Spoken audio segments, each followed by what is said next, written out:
Howdy, my name is Shochat. I'm a senior in the class of 2018 and I'll be attending Drexel University College of Engineering next year. I'll be majoring in material science and engineering.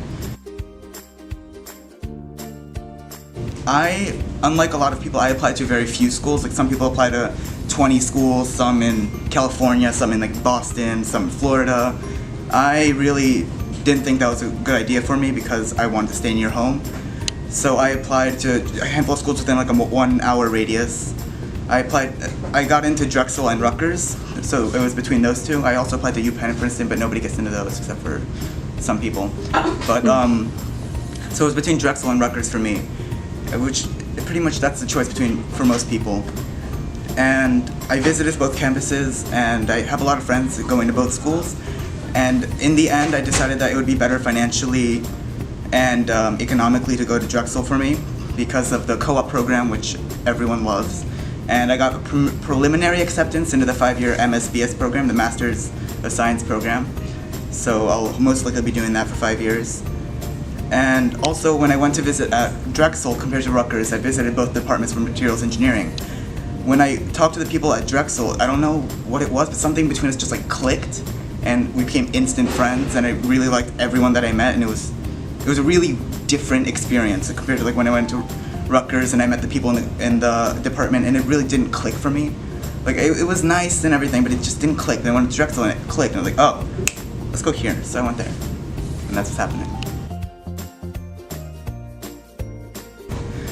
My favorite class is physics, C, mechanics, and E&M, because the workload, it kills you. It's really awful.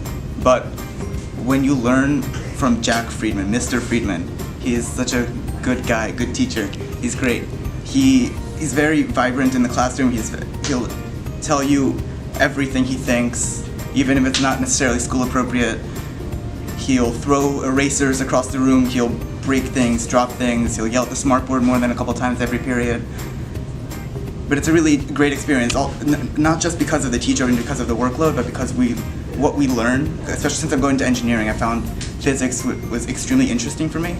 So, like when we did mechanics, I could see things flying, things falling, things spinning. It all made sense to me. When we did when we were doing electricity and magnetism, when I turn on a lamp, when I use my phone, I can see, I can almost imagine like current going through the wires and all the circuitry happening, and it just really opened my eyes to the world. It was really fun.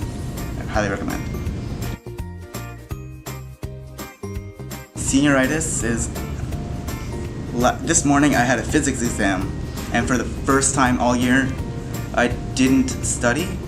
Like I tried studying, like I opened my book and everything, I had my computer open and everything, and I tried studying, but I just couldn't take it seriously. So I guess that's senioritis, that's it. It's really, you can't put words to it. Like when you're a freshman and you are near the end of the year and you don't have a lot of homework and you're relaxing instead of doing homework, and you have a lot more free time, like you think that's senioritis, but it really isn't. Like that moment, like once you've committed to a college, after AP tests, and then like it just hits you, like I'm done, that's it. Like I just have to serve my time. Serve my time. I have to finish my sentence, and then I'm out, that's it. My advice from my heart would be leave your assignments to the last minute because diamonds are made under pressure. But from my head, because that doesn't always end well, just take your work seriously, but don't forget to have fun. Woo! Thanks, Yoni! Wait, are you still filming? Like and subscribe. Like and subscribe. Like and subscribe. Like and subscribe. But yeah, no, I'm out.